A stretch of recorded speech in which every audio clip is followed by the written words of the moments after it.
Alright, magandang umaga. Ngayon ay November 1 at trabaho pa rin tayo. So ngayon papakilala ko sa inyo ang lagi kong ginagamit na Honda CB400 Super 4 Japanese bike. Ipakita ko sa inyo ang konting spec nito. Simple lang naman to kasi ito ay isang classic bike, vintage 1992 model at 30 years old. So unahin natin dito sa gulong. Ito 120 70 by 17 yung gulong niya, at saka naka Nissin caliper, dalawang pot po yan. Tapos sa kabila ganun din, dual disc brake, at saka standard lang tong ano niya, fork niya. Walang masyadong high tech na ginamit. Walang ABS, purely ano lang control mo lang sa brake. At ito bengkong to, nung nag highest point kami tumama yan sa lubak. Tatlo yan ito dito, tapos meron pa liquid cooled ito, tsaka 4 cylinder 1, 2, 3, 4. Nilagyan natin ng slider para in case na matumba, ito muna bago yung makina. Tapos apat din ang carburador, 1, 2, 3, 4. Yan. At saka naka Yoshimura pipe, R11, replacement lang yan. At nilagyan ko din ng side pannier, kuha ko sa Lazada. Pinaayos ko lang to sa sa mga nagwe-welding. At dito sa kabila, Nissin caliper din, non-ABS, at itong mags niya ay 4.0, kaya ang sakto sa kanya maganda tignan ay 150 70 by 17. Naka Michelin tire at naka Showa shock, Showa mismo. Maganda yan, maganda yung rebound. At ano pa, simple lang yan. Ito yung sa petcock mo, vacuum type. Tapos nilagyan ko ng handguard. Tatlong beses na tumba ito yung tumama, so malaking tulong to. At saka classic na mirror, madumi na, kinakalawang.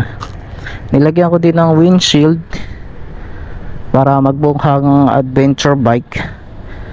Gagawin natin adventure bike looks. Ang lalaki ng mga niya, side signal light, mga classic type. At tignan natin dito sa gauge nya. Ito sa oil, ito kung sa signal light, neutral, high beam, yan lang. Tapos dito sa high speed hanggang 180 yung pwede mong top speed. At ito yung ilaw dyan, side stand. Pag nag-ilaw yan, pag nag first gear ka, mamamatay pag nag-ilaw yan. At dito hanggang 14,000 RPM, magre-red line siya ng 12.5 RPM. At ito naman sa temperature, simple lang. Yan yung gusto ko dito sa Super 4 kasi wala masyadong high tech. Mas ma-maintain mo ng maayos. So ang bala ko dito, papintura ko yung chassis. Total na pinturahan ko naman yung tanke, yung mga side fairings. Ang problema ko lang dito is yung ito mga kalawang kasi yung chassis nya. At saka powder coat ko tong banda na to. Tapos ito. At bago din itong kable natin. Kagandahan dito sa Lazada, Shopee, may kable. Mura pa. So, sound check natin. Yan. Pa-neutral. Ayan na. Push button.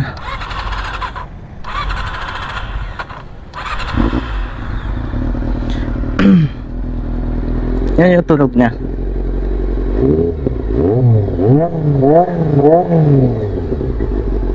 Sakto lang yung ingay niya. Yoshimura R11. Replica lang yan. Pero mas maganda yung mahaba. May hatak daw sa dulo. So, ayan. Subscribe po kayo dito sa ating channel, Born to Rides. At sa susunod na rides natin ay babahagi ko sa inyo ang mga adventure ride natin, mga tourist spot. So ayan, naka-neutral tayo. Nilagyan ko din pala ng voltmeter. So kung mapapansin nyo yung voltmeter nya, naglalaro ng 13.9 hanggang 14. Stable na yun. Pag may problema yung charging system mo, mag-iba-iba yan. Bababa, tataas, magto 12, 11. Pero dito sa ating motor, stable. So ayun, pinakilala ko lang sa inyo itong lagi kong ginagamit. Di ko kasi pinakita sa mga videos natin.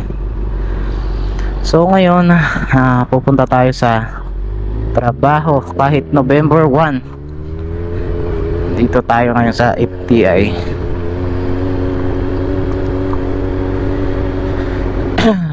Maluwag kasi holiday.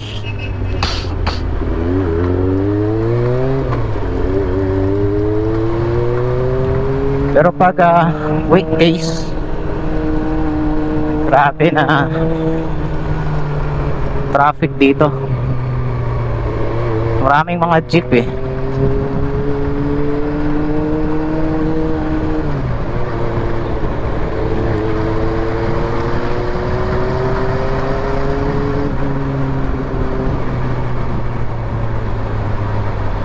May hindi pala ako nabanggit tungkol sa tanke nito.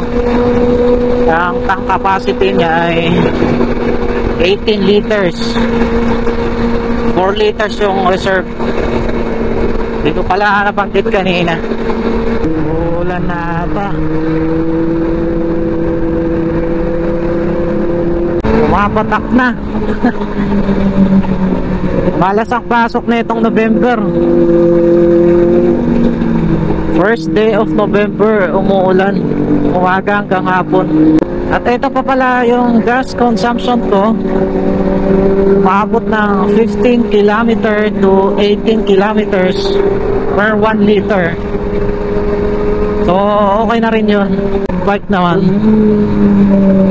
Kaya expected na medyo makonsumo sa gas. Nakabili na pala ako ng Ulanzi case para dito sa GoPro. Para may panlagyan tayo ng mic adapter. Kasi di ba tinali lang natin yung mic adapter. Ngayon meron na tayo. Mamaya ipakita ko sa inyo. Ito yung setup natin dito sa Ulanzi. Camera natin, ito yung Ulanzi case.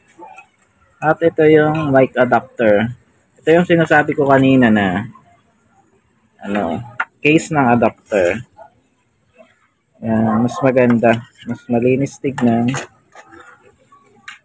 At saka ginawa ko itong microphone, pinulupot ko na lang dito, tapos nilagyan ko ng strap.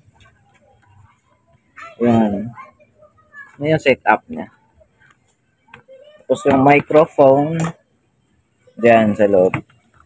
Ayan yung kasama niya, adapter at saka microphone. Ito yung binili natin sa Shopee.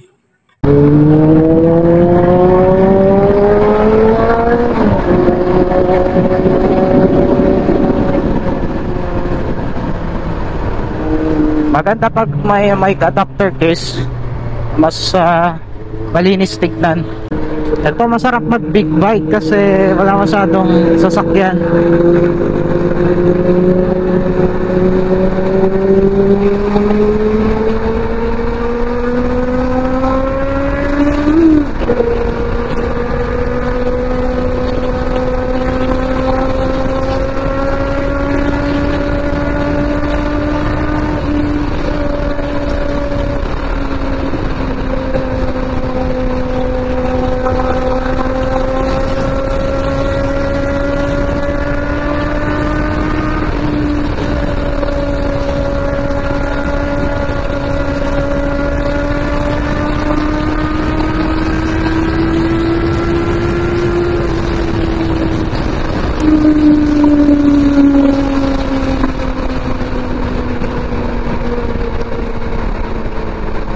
Ito palang Super 4, ginagamit ng Japanese bilang police bike.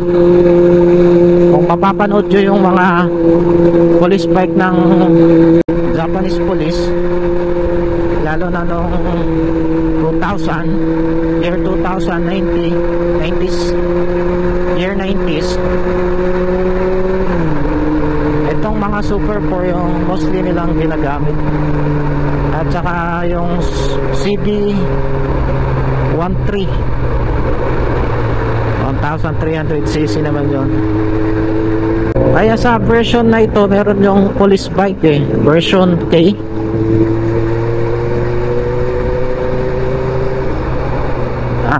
K, ano ba yung K? Ano ba yung tawag sa Japanese police? Kempetai, parang ganun mamaya i-search ko. Alam ko Kempetai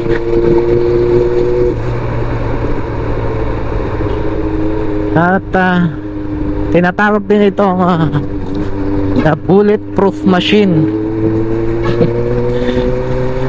Ewan ko bakit tinawag. Dahil siguro sa tibay ng engine nya. Kasi isipin mo 30s pero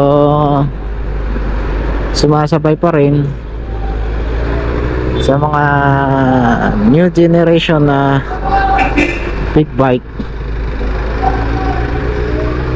Bulletproof. Itong makina nito tahimik. Pag pinandar mo wala kang maarinig na lagitik. Smooth pa rin yung engine kahit naka 140 ka, stable pa rin. Ayun ang kagandahan ng Super 4. Tungkol naman sa maintenance nya pala, ako din nagme-maintain sa mga basic. Pero pag sa mga parte na makina na yung problema, hindi na natin kaya yun. Hanggang linis carb lang tayo at saka palit fork, oil seal.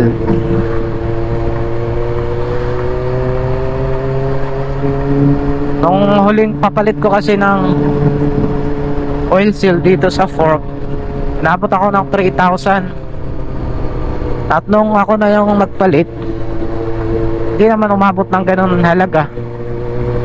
At ito na, nakarating na tayo sa trabaho. Dito tayo sa tabi-tabi lang.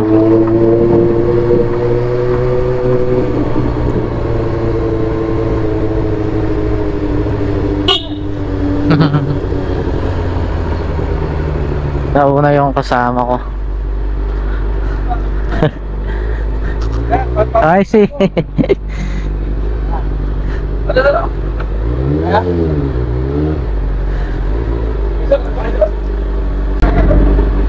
Ayun. Sana may natutunan kayo sa kwentong barbero ko. Pero totoo yung iba. Di joke lang, totoo yun. Madumi. Huling gamit ko kasi ulan So ayun, thank you ulit.